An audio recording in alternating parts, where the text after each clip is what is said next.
Hello everyone, it is Joe here from OmniPoke, the channel that brings you guys everything Pokemon.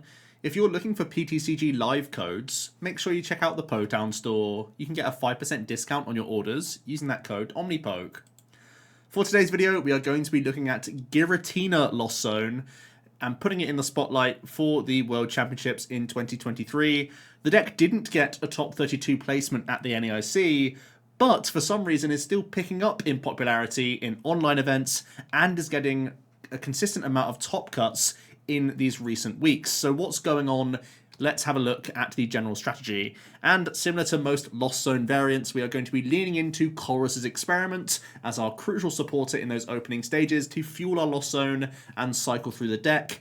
Same thing for our comp phase with Flower Selectings. A big differential for Giratina, though, is that we also have the Abyss Seeking attack, which for just one colourless allows us to look at the top 4. We get to keep 2, and we put 2 into the Lost Zone. This is great for adding to our card advantage and getting some combos powered up, but also continues to ramp that Lost Zone. So ideally, we can threaten Mirage Gate once again from that turn 2, especially if you've gone second. You can get even just 1 Flower Selecting plus Colress plus Abyss Seeking, gets you to 5, so the following turn, it's either just some Selectings or it's a Colress and you're going to be unlocking your gates. And then you unlock a few great attacking threats. You have Shred to deal 160 from your V, which is good at getting rid of single prize Pokemon. You have Radiant Greninja for threatening spread pressure. And of course, you open up your V-Stars Lost Impact attack, which deals 280, which is exceptional at dealing with V and V-Star Pokemon in particular. And at the same time, it also continues to fuel that Lost Zone, which then helps you get to 10 very quickly for your V-Star Power Star Requiem, which can knock out any of your opponent's Pokemon if you have 10 cards in the Lost Zone. So this is exceptional at getting through EX or VMAX Pokemon very easily.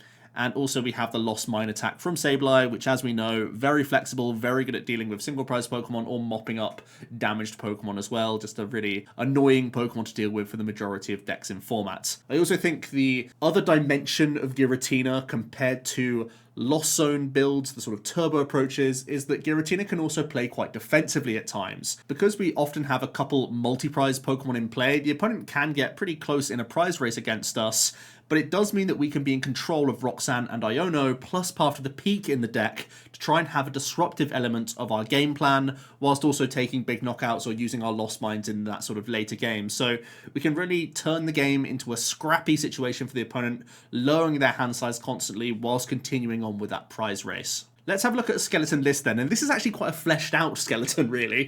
57 cards, because it's pretty well documented now. We've seen a lot of play in Japan with Giratina, and it feels like a lot of them are sort of settling around this sort of list. You gotta have that high energy count where you have Grass and Psychic as well as Water Energy for your Greninjas to attack with.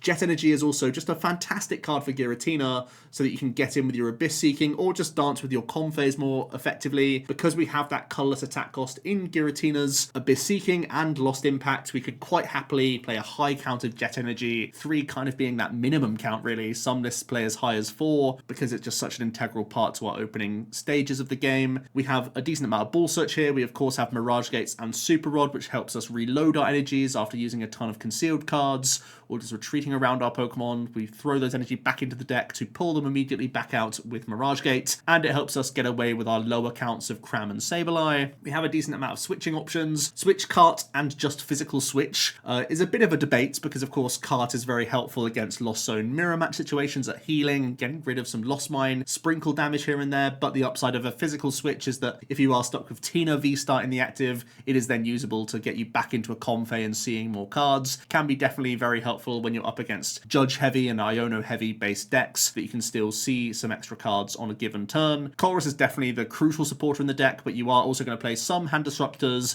and of course boss's orders at your disposal as well. What we have seen a bunch since the addition of Jet Energy in the deck list is that Path has become far and away the best stadium possible for Giratina, and it helps give this deck that other dimension where you can be much more disruptive early game against Arcs and Lugias, and as we progress through the mid game against Guardies, jamming those paths alongside those hand disruptors is also pretty massive. Let's have a look at the matchup spread, and it really does seem like Giratina sort of sits in that middle range. There's a ton of balanced and even matchups for Giratina where it has the chance at beating pretty much any deck. And that's because it has so much flexibility. It can go very single prize heavy when need be. It can go big with its V-stars in the matchups where it's deemed necessary. And it has those hand disruptors at its disposal when need be with Path. So just because you have these combat potential cards and can use them so well in this deck, you're never really out of many games. Its only really bad matchups are the Charizard builds of Lost Box, because Zard's just so annoying to deal with for your Giratinas. Their damage output is just too good for a single prize deck, and also slightly unfavorable is Miraidon. It's actually much worse if it's the Aleki build compared to the Flaffy build. That's a much closer matchup, but I wanted to put this as an unfavorable because I was running out of space for even matchups.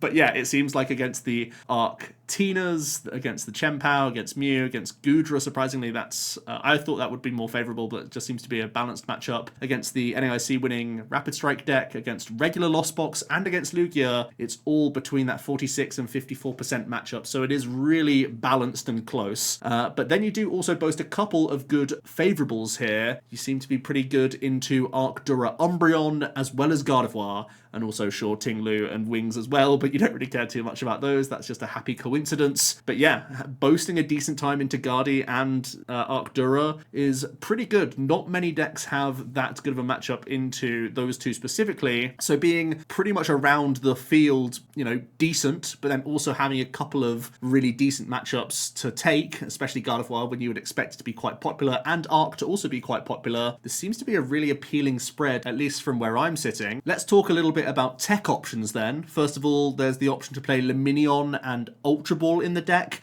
I've already experimented a bit with Ultra Ball just as a declogger of some cards. Sometimes you can have those extra VIP pass come into the hand from prizes, top decks, or from your Greninja, and this gives you an extra push towards just hitting your V-Stars, and there are a number of matchups where the V-Star is going to be the hard carry, especially into those Arc matchups and against Lugia and such, so giving yourself an extra out towards just hitting your V-Stars is certainly valuable. Luminion being an extra out towards early Colrus, but also being a means of getting towards your Roxanne or Iono late game. If you're already having to dodge things like Boss's Orders, putting an extra fish down doesn't really change too much. And we have seen certainly the highest placing Turbo Lost Box played Ultra Ball Luminion at the NAIC, so it could also be imported into Tina once again. We still play those water energies, so you could also get an Aqua return in when need be and put the fish back into the deck to give yourself better outs as you get towards that late game. There's also the option of Poker Gear for a similar deal here, just giving yourself an extra push, certainly towards Colrus in the opening stages being the primary reason, but also just late game synergy with your late game supporters. Lost Vacuum could make its way into the deck. It could be another way to help ramp your Lost Zone. It could also be an answer to a number of tool cards, as well as being a means of getting rid of certain stadiums at times. Just seems to be a very flexible card that is always a consideration option in Lost Zone engines where you have that minor upside. Similar to Ultra Ball as well, it can be a declogger of at least a VIP pass, which is at least something for you. And then we have a few interesting techs that have been splashed in and out of Giratina. That flying entry Horlucha, we've seen it in some Lost Boxes, we've seen it sometimes in Giratina as well, because it can give you that multi-prize turn with your Sableye onto 70 hit point Pokemon, which can be pretty massive. Then there's the option of Drapion or Spiritomb. Drapion having some upside of being an attacker in other matchups. For example, you can gate onto this and attack into Gardevoir and sort of have a bursty two-prize Pokemon that can come out of nowhere and surprise an opponent, whereas the Spiritomb is more passively solid against Mew, as well as having upsides against Lugia, so you are denying their own Luminion and getting into their Burnett plays, etc. There's also a couple other damage mods that you could think about. Temple of Sinnoh is low-key almost a damage mod in this deck because you're oftentimes using it to remove V-Guard energy from Arc and Lugia players, but also has some upside into Guardy because it also shuts off their ability to use reversal energy against you, which is actually kind of interesting, especially if their own Gardevoir players are also playing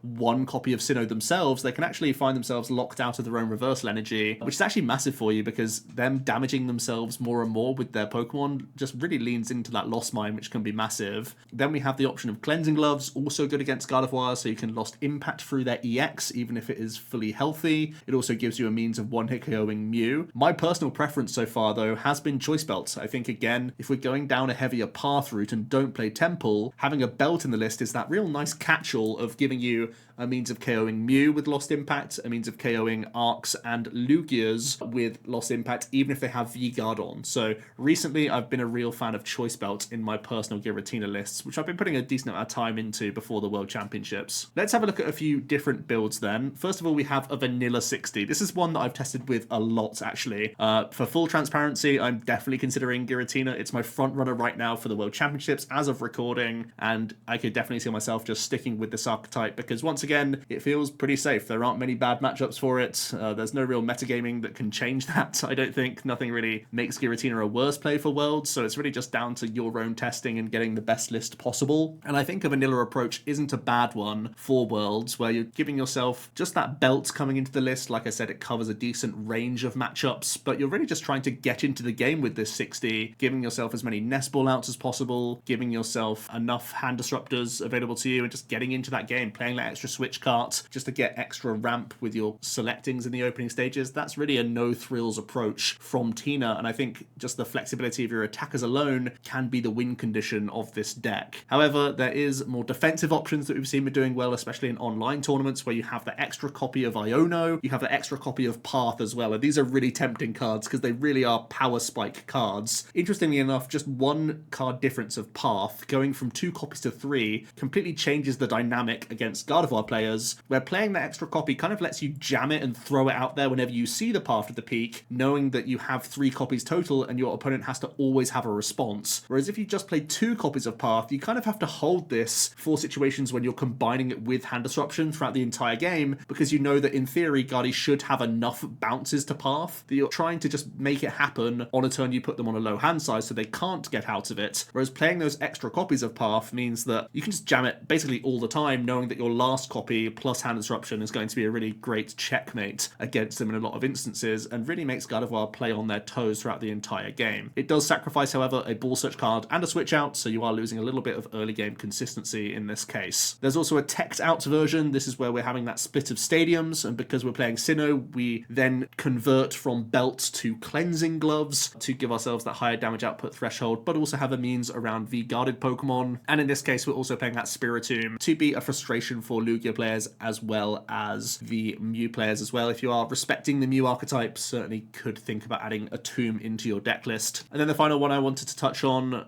sort of brought to us by Henry and a few of his other testing partners at the NAIC, a few making some day 2 placements, is going to be a cross-switcher build of Giratina. Now, it does sacrifice a good amount of space, but there are some really interesting takeaways from this list. First of all, Quad Jet Energy is really interesting to me because I do think that card is very powerful in Tina. Also, seeing that they have cut Manaphy was really intriguing to me, and I have tested a good amount of games with Tina without Manaphy, and I think it's irresponsible, but if you know how to play these situations, especially with this higher count of Roxanne and Iono, I think you can get away with it. You essentially just allow these decks that play Radiant Greninja to get their spread play off, knowing that once they've taken those prize cards, you can be the one slamming an Iono or a Roxanne straight back at them and trying to make them sort of sputter in the later stages of the game. That's the idea. But the main concept of these switches is that Tina is so focused using Colress on turns 1 and 2 that you basically just have to go through whatever's in the active position, and if you're not able to cram through it, you're forcing sometimes your Tina into a single prize Pokemon, which doesn't feel great. Whereas if you have the power spike of hitting your cross switches, sometimes you're immediately annihilating that Lugia or that Arceus or something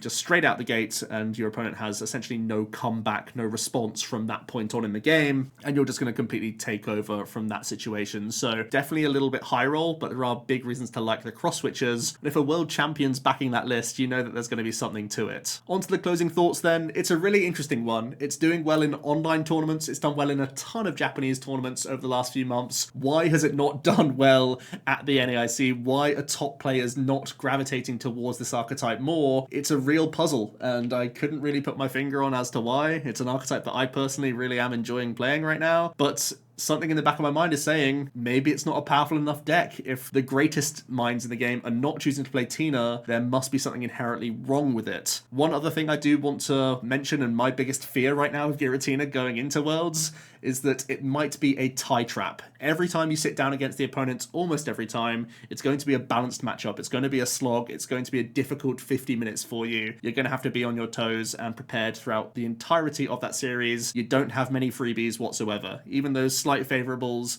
I think these come down to really close-knit turns one by one. So every game's a slog. You've got to be focused. You've got to be putting your reps in with Giratina. You've got to be capable with it, because otherwise it's still a lost zone deck at the end of the day, and it may be falling prey to tying because you still have a ton of actions, a ton of shuffles going on inherently in the deck. And even though you do stick some multi-prizes into play and accelerate the game state a little bit, it's still going to be leaning into your single prizes at different points in the game and slowing down that tempo as well, which means games will oftentimes still be 20 plus minutes long. For the good news, Giratina is that jack of all trades. I think there's nothing that could happen now and in the run up to Worlds. There's no articles, there's no videos, there's no tournament results that would put you off Giratina. You're pretty much happy playing any deck in the format because you have so many flexible means of getting around pretty much everything in the game.